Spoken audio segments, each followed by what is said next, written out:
ආයුබෝවන් 1D channel එකට ඔයාලා හැමෝම සාදරයෙන් පිළිගන්නවා. Ferrari කාර් ගැන කරන වීඩියෝ වල දෙවෙනි වීඩියෝ එක තමයි අද ඔයාලා බලන්නේ. මේ වීඩියෝ එකෙන් 1962 අවුරුද්දේ ඉඳලා 1971 අවුරුද්ද වෙනකන් එයාලා හදපු කාර් ගැන විස්තර අද බලමු. ඉතින් තාමත් 1D channel එක subscribe කරන්න බැරි වුණා නම් පහත තියෙන බටන් එක click කරලා subscribe කරන්න. යාළුවන්ටත් බලා ගන්න share කරන්නත් අමතක කරන්න එපා. ඔයාලගේ comment මාව ගොඩක් ශක්තිමත් කරනවා. ඒත් එකම like කරන්නත් අමතක කරන්න එපා. එහෙනම් අපි වීඩියෝ එකට යමු.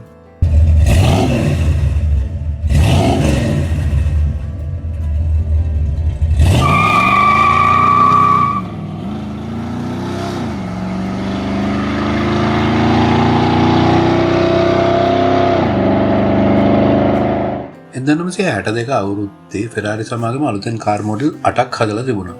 196 SP මොඩල් එකේ අශ්වබල 210ක cc 1983ක V6 එන්ජිමක් තිබුණා. උපරිම වේගය පැයට කිලෝමීටර් 240යි. මේ මොඩල් එකෙන් කාර් 4ක් හදලා තිබුණා. මේ කාර් 1962 දී යුරෝපා හිල් ක්ලයිම්බ් චැම්පියන්ෂිප් එකයි ටාගා ෆ්ලෝරියෝ රේස් එකයි දිනලා තිබුණා. අශ්වබල 250ක cc 2458ක V8 එන්ජිමක් තිබුණු 248 SP කාර් එකේ උපරිම වේගය පැයට කිලෝමීටර් 290. කාර් දෙකක් විතරක් හදලා තිබුණා. මේ මොඩල් එක ගොඩක් නවීකරණය කරලා තිබුණත් කිසිම රේස් එකක් ජයග්‍රහණය කරන්න මේ කාර් සමත් වෙලා තිබුණේ නැහැ. පැයට කිලෝමීටර් 240ක වේගයක් තිබුණු 250 GT Berlinetta Pesoloso කාර් එකේ අශ්වබල 240ක cc 2953ක V12 එන්ජිමක් සවි තිබුණා. සුකෝබ්බෝගේ විදිහට හදලා තිබුණු මේ කාර් එක රේසිං ඉලක්ක කරගෙන හදපු කාර් එකක් නෙමෙයි. ඉතාලි භාෂාවෙන් ලූසෝ කියන්නේ ලක්ෂරි එහෙම නැත්නම් සුකෝබ්බෝගේ කියන එක. 250 GTO කාර් එකට ගියර් 5ක ගියර් පද්ධතියක් එක්ක අශ්වබල 296ක cc 2953ක V12 එන්ජිමක් තිබුණා. පැයට කිලෝමීටර් 280ක උපරිම වේගයක් තිබුණු මේ කාර් එක කිසිම රේස් එකක් ජයග්‍රහණය කරලා තිබුණේ නැතත් මේ කාර් එකේ 2023 වෙනිදේසියකදී ඩොලර් මිලියන 51.7කට අලෙවි වෙලා තිබුණා. මේ මොඩල් එකෙන් කාර් 36ක් හදලා තිබුණා. පැයට කිලෝමීටර් 294ක උපරිම වේගයක් තිබුණු අශ්වබල 265ක cc 2644ක V8 එන්ජිමක් තිබුණු 268 SP කාර් එකත් කිසිම ජයග්‍රහණයක් ලබාගෙන තිබුණේ නැහැ. මේන් කාර් 3ක් හදලා තිබුණා. අශ්වබල 260ක cc 2862ක V6 එන්ජිමක් තිබුණු 286 SP කාර් එකේ උපරිම වේගය කිසිම තැනක සඳහන් වෙලා නැහැ. කිසිම තරගයක් සඳහා ඉදිරිපත් කළ නොතිබුණු මේ මොඩල් එකෙන් කාර් එකක් විතරයි හදලා තිබුණේ. 330 LM මොඩල් එකේ අශ්වබල 390ක cc 3967ක V12 එන්ජිමක් තිබුණා. මේ කාර් එකේ උපරිම වේගය පැයට කිලෝමීටර් 280ක්. කාර් 4ක් විතරක් හදලා තිබුණු මේ මොඩල් එකේ කාර් එකක් 1962 නියෝබෝගින් කිලෝමීටර් 1000 රේස් එකේ දෙවෙනි තැනට ඇවිල්ලා තියෙනවා. පැයට කිලෝමීටර් 290ක උපරිම වේගයක් තිබුණු අශ්වබල 390ක cc 3967ක V12 එන්ජිමක් තිබුණු 330 TR මොඩල් එකකින් කාර් එකක් විතරයි හදලා තිබුණේ. මේ කාර් එක 1962 ප්‍රංශයේ ලූමොන් 524 රේස් එක ජයග්‍රහණය කරලා තිබුණා. 1963 දී ෆෙරාරි සමාගම අලුත් මොඩල් 3ක් ඉදිරිපත් කරලා තිබුණා. අශ්වබල 320ක cc 3285ක V12 එන්ජිමක් තිබුණු 250 LM කාර් එකේ උපරිම වේගය පැයට කිලෝමීටර් 287ක්. 1965 දී ෆ්‍රාන්සියේ ලූමොන් තරගය ජයග්‍රහණය කරන්න මේ කාර් එක සමත් වෙලා තියෙනවා. මේ රේස් එකේදී මිඩ් එන්ජින් කාර් එකක් දිනපු පළමු සහ එකම අවස්ථාව කියලා සඳහන් වෙලා තියෙනවා. හැබැයි ඊට පස්සේ 2023 වෙනකන් කිසිම ෆෙරාරි කාර් එකක් මේ තරගෙ දිනලා නැහැ. මේ මොඩල් එකෙන් කාර් 32ක් හදලා තියෙනවා.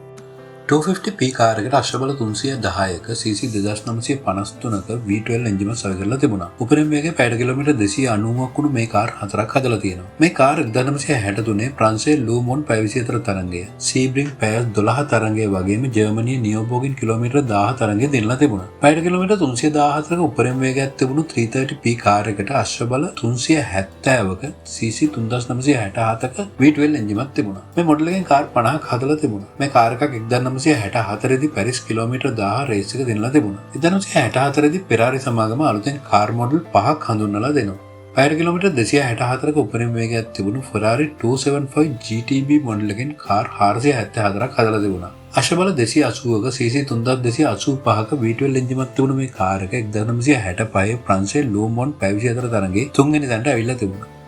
කොහොම වුණත් 2014 දී පැවැත්වුණු වෙන්දේසියකදී මේ කාර් එකක් ඩොලර් මිලියන 26.4කට වෙන්දේසි වෙලා තිබුණා. අශ්වබල 260ක cc 3286ක V12 එන්ජිමක් තිබුණු Ferrari 275 GTS මොඩල් එකකින් කාර් 200ක් හදලා තිබුණා. උපරිම වේගය පැයට කිලෝමීටර් 242ක් වුණු මේ කාර් එක රේසින් සඳහා හදපු කාර් එකක් නෙමෙයි. Ferrari 275p කාර් එකේ අශ්වබල 350ක cc 3285ක V12 එන්ජිමක් තිබුණා. උපරිම වේගය පැයට කිලෝමීටර් 298ක් වුණ මේ කාර් 3ක් විතරයි හදලා තිබුණේ. 1964 ඇමරිකාවේ සීබ්‍රින් රේස් එක දෙන්නලා තිබුණේ Ferrari 275P කාර් එකක්. ඊට අමතරව 1964 ප්‍රංශයේ ලූමොන් 524 තරගයේ පළවෙනි දෙවෙනි සහ තුන්වෙනි තැන් තුනම දිනුවේ Ferrari 275P කාර් තුනක්. වැඩි කියන්නේ 4 සහ 5 වෙනි තැන් දිනාගෙන තිබුණේ Ferrari 330P කාර් එකක්. රේසින් සඳහා නිෂ්පාදනය නොකරනු පැයට කිලෝමීටර් 241ක උපරිම වේගයක් තිබුණු Ferrari 330 GT2+2 මොඩල් එකකින් කාර් 1099ක් හදලා තිබුණා. මේ කාර් එකේ අශ්වබල 300ක cc 3968ක V12 එන්ජිමක් සවි කරලා තිබුණා. අශ්වබල 400ක cc 4963ක V12 එන්ජිමක් තිබුණු Ferrari 500 Superfast GT කාර් එකේ උපරිම වේගය පැයට කිලෝමීටර් 280ක් වෙලා තිබුණා. රේසින් අරමුණු කරගෙන නොගෙන සුකෝබ්බෝගේ විදිහට හදලා තිබුණු මේ මොඩල් එකෙන් කාර් 37ක් හදලා තිබුණා.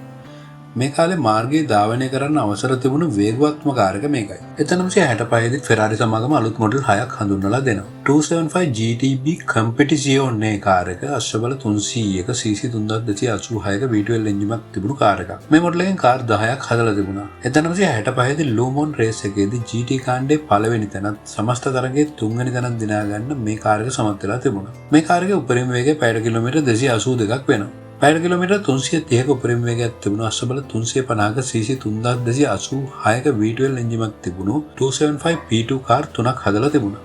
1965 මොන්සා රේස් එකක් ටාගා ෆ්ලෝරියෝ රේස් එකක් දිනා ගන්න මේ කාර් එක පැදපු රියදුරන් සමත් වෙලා තිබුණා. 330 P2 කාර් එක අශ්වබල 410ක cc 3968ක V12 එන්ජිමක් තිබුණු කාර් එකක්. උපරිම වේගය පැයට කිලෝමීටර් 310ක් වුණු මේ කාර් එක 1965 ජර්මනි නියෝබෝගෙන් කිලෝමීටර් 1000 රේස් එක දෙන්නලා තිබුණා. මේ මොඩල් එකෙන් කාර් 5ක් හදලා තිබුණා. පැයට කිලෝමීටර් 300ක උපරිම වේගයක් තිබුණු අශ්වබල 380ක cc 4390ක V12 එන්ජිමක් තිබුණු 365P කාර් එක ජයග්‍රහණ ලබාගෙන තිබුණේ නැහැ. මේ මොඩල් එකෙන් කාර් දෙකක් හදලා තිබුණා. පැයට කිලෝමීටර් 257ක උපරිම වේගයක් තිබුණු Ferrari Dino 166P කාර් එකට cc 1593ක V6 එන්ජිමක් සවි කරලා තිබුණා. කාර් දෙකක් විතරක් හදලා තිබුණු මේ මොඩල් එකෙන් කාර් එකක් ඉතාලියේ වලෙලුංගා සර්කිට් රේස් එක දිනලා තිබුණා. Dino 206 SP කාර් එකට අශ්වබල 218ක cc 1987ක V6 එන්ජිමක් සවි කරලා තිබුණා.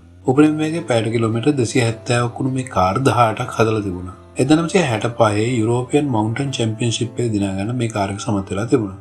1966 දී Ferrari සමාගම අලුත් මොඩල් 6ක් හදලා තිබුණා. 275 GTB4 කාර් එකේ උපරිම වේගය පැයට කිලෝමීටර් 268යි. අශ්වබල 300ක cc 3286ක V12 එන්ජිමක් තිබුණු මේ කාර් 330ක් හදලා තිබුණා. මේක හයි පර්ෆෝමන්ස් වගේම ලක්ෂරි නිමාගෙන් හදලා තිබුණා වගේම රේස් සඳහා හදපු කාර් එකක් නෙමෙයි. 1966 ජිනීවා මොටර් ෂෝ එකේදී ඉදිරියක්වුණු 330 GTC මොඩල් එකෙන් කාර් 598ක් හදලා තිබුණා. පැයට කිලෝමීටර් 242ක උපරිම වේගයක් තිබුණු මේ කාර් එකට අශ්වබල 300ක cc 3968ක V12 එන්ජිමක් සවි කරලා තිබුණා. සුකෝබ්බෝගේ බවට මුල් තැනක් දීලා තිබුණු මේ කාර් එක රේස් අරමුණු කරගෙන හදපු කාර් එකක් නෙමෙයි. මේකට ජෙන්ටල්මන්ස් V12 කියලා කියනවා. 330 GTC කාර් එකේ එන්ජිමම තිබුණු 330 GTS කාර් එකත් සුකෝබ්බෝගේ විදිහට හදපු කාර් එකක්.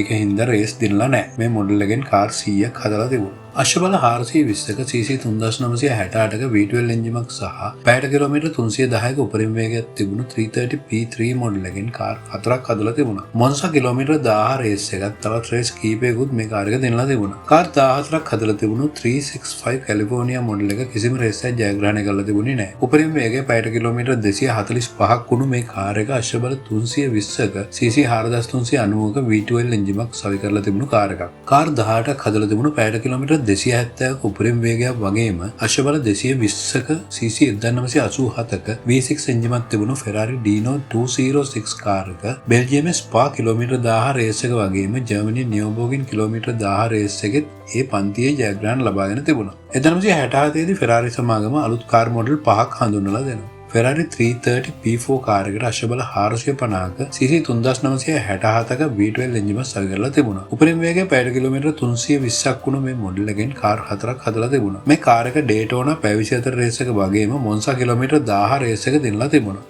Ferrari 350 Can-Am මොඩල් එකෙන් හදලා තිබුණු කාර් දෙකට කිසිම ජයග්‍රහණයක් වාර්තා කරන්න බැරි වෙලා තිබුණේ ඇමරිකාවෙන් ඉදිරිපත් කරලා තිබුණු වැඩි ධාරිතාවක් තිබුණු ප්‍රබල එන්ජින් හින්දා කියලා තමයි වාර්තා වෙන්නේ. අශ්වබල 480ක cc 4177ක V12 එන්ජිමක් සවි කරලා තිබුණු මේ කාර් එකේ උපරිම වේගය පැයට කිලෝමීටර් 315ක් වෙලා තිබුණා. උපරිම වේගය පැයට කිලෝමීටර් 245ක් වුණු Ferrari 365 GT2+2 කාර් එක ග්‍රෑන්ඩ් ටුවර් කාර් එකක්. ඒ කියන්නේ මූලිකත්වය දීලා තිබුණේ සුකෝබ්බෝගේ කමටයි එන්ජිමේ ප්‍රබලත්වයටයි මිසක රේස් රේස් වලට ඉදිරිපත් කරන්න නෙමෙයි. අශ්ව බල 321 cc 4390ක V12 එන්ජිමත් වුණු මේ කාර් 800ක් හදලා තිබුණා. උපරිම වේගය පැයට කිලෝමීටර් 310ක් වුණු අශ්ව බල 420ක cc 3968ක V12 එන්ජිමත් සවි කරලා තිබුණු Ferrari 412P මොඩල් එකෙන් කාර් දෙකක් හදලා තිබුණා. 1968 සහ 1969 අවුරුදු වල ස්වීඩන් ග්‍රෑන්ඩ් ප්‍රී තරඟ සහ තවත් තරඟ කිහිපයක්ම ජයග්‍රහණය කරන්න මේ කාර් සමත් වෙලා තිබුණා. Ferrari Dino 206 GT මොඩල් එකෙන් කාර් 153ක් හදලා තිබුණා. අශ්ව බල 180ක cc 1987ක V6 එන්ජිමත් වුණු මේ කාර් එකක් යුරෝපා මවුන්ටන් චැම්පියන්ෂිප් එකයි තවත් තරඟ කිහිපයකුයි දෙන්නලා තිබුණා. 1968 දී Ferrari සමාගම අලුත් මොඩල් 3ක් එළි දක්වලා තිබුණා. Daytona කියලාත් හඳුන්වපු 365 GTB4 මොඩල් එකට අශ්ව බල 352ක cc 4390ක V12 එන්ජිමක් තිබුණා. උපරිම වේගය පැයට කිලෝමීටර් 280ක් වුණු මේ මොඩල් එකෙන් කාර් 1284ක් හදලා තිබුණා. 1972 දී ප්‍රංශයේ ලූමොන් 524 තරඟයේ මුල් ස්ථාන 5ටම ඇවිත් තිබුණේ Daytona කාර්. 1973 වගේම 1974 අවුරුදු වලත් ලූමොන් රේස් එක දිනලා තිබුණේ Daytona කාර් වීම විශේෂත්වයක්. ඊට අමතරව 1979 දී Daytona රේස් එකේදී අවුරුදු 6ක් පරණ Daytona කාර් එකක් සමස්ත තරගයේම දෙවෙනි තැනට ඇවිත් තිබුණා. පැයට කිලෝමීටර් 250ක උපරිම වේගයක් තිබුණු 365 GTC මොඩල් එක රේස් සඳහා හදපු කාර් එකක් නෙමෙයි. අශ්ව බල 320ක cc 4390ක V12 එන්ජිමත් වුණු මේ කාර් 168ක් හදලා තිබුණා. 612 Can-Am කාර් එක අශ්ව බල 620ක cc 6222ක V12 එන්ජිමත් තිබුණු කාර් එකක්. හදපු එකම කාර් එකත් 1968 දී ලාස් වේගාස් වල පළවෙනි රේස් එකේදීම ඇක්සිඩන්ට් එකක් වෙලා ජයග්‍රහණයක් නොලැබීමේ ඉඳලා කිසිම රේස් එකක පළවෙනි තැන දිනා ගන්න බැරි වුණත් වෙන රේස් දෙකක දෙවෙනි සහ තුන්වෙනි ස්ථාන දිනා ගන්න මේ කාර් එක සමත් වෙලා තිබුණා. 1969 අවුරුද්දේ Ferrari සමාගම අලුතෙන් මොඩල් 5ක් හඳුන්වලා දෙනවා. 212E මොඩල් එකෙන් හදලා තිබුණේ කාර් එකක් විතරයි. මේ කාර් එකට අශ්ව බල 300ක cc 1991ක V12 එන්ජිමක් තිබුණා. පැයට කිලෝමීටර් 250ක උපරිම වේගයක් තුරු මේ කාර් එක 1969 යුරෝපියන් හිල් ක්ලයිම්බ් රේස් එක දෙන්නලා තිබුණා. කාර් 3ක් හදලා තිබුණු උපරිම වේගය පැයට කිලෝමීටර් 320ක් වුණු අශ්ව බල 450ක cc 2992ක V12 එන්ජිමක් තිබුණු 312P කාර් එක කිසිම රේසයක් දෙන්නලා තිබුණේ නැහැ. Ferrari 365 GTS කාර් එකට අශ්ව බල 320ක cc 4391ක V12 එන්ජිමක් සවි කරලා තිබුණා. කාර් 20ක් හදලා තිබුණු මේ මොඩල් එකෙන් කාර් එකක් 1971 ලූමොන් 524 රේස් එකේදී ඒ පන්තියේ ජයග්‍රහණය හිමි කරගෙන තිබුණා. අශ්ව බල 352ක cc 4391ක V12 එන්ජිමක් තිබුණු 365 GTS 4 මොඩල් එකෙන් කාර් 121ක් හදලා තිබුණා. උපරිම වේගය පැයට කිලෝමීටර් 280ක් වුණු මේ කාර් එක 1971, 73 සහ 74 අවුරුදු වල ප්‍රංශයේ ලූමොන් 524 රේස් එකේදී ඒ වාහන පන්තියේ ජයග්‍රහණ දිනාගෙන තිබුණා. උපරිම වේගය පැයට කිලෝමීටර් 235ක් වුණු අශ්ව බල 195ක cc 2400ක V6 එන්ජිමක් තිබුණු Dino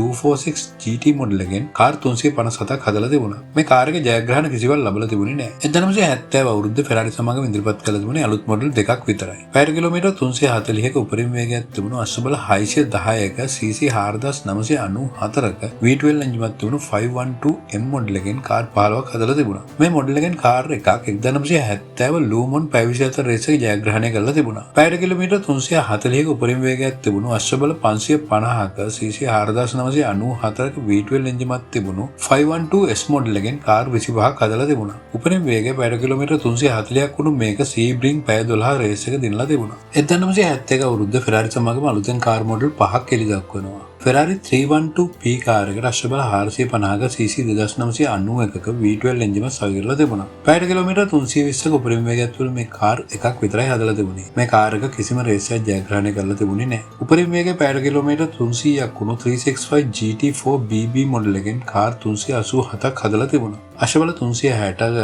cc 4390ක flat 12 එන්ජිමක් තිබුණු මේ කාර් එක හදලා තිබුණේ රෝඩ් කාර් එකක් විදියට මිසක් රේසින් කාර් එකක් විදියට නෙමෙයි. කාර් 1284ක් හදලා තිබුණු 365 GTB4 මොඩල් එකේ උපරිම වේගය පැයට කිලෝමීටර් 310ක්.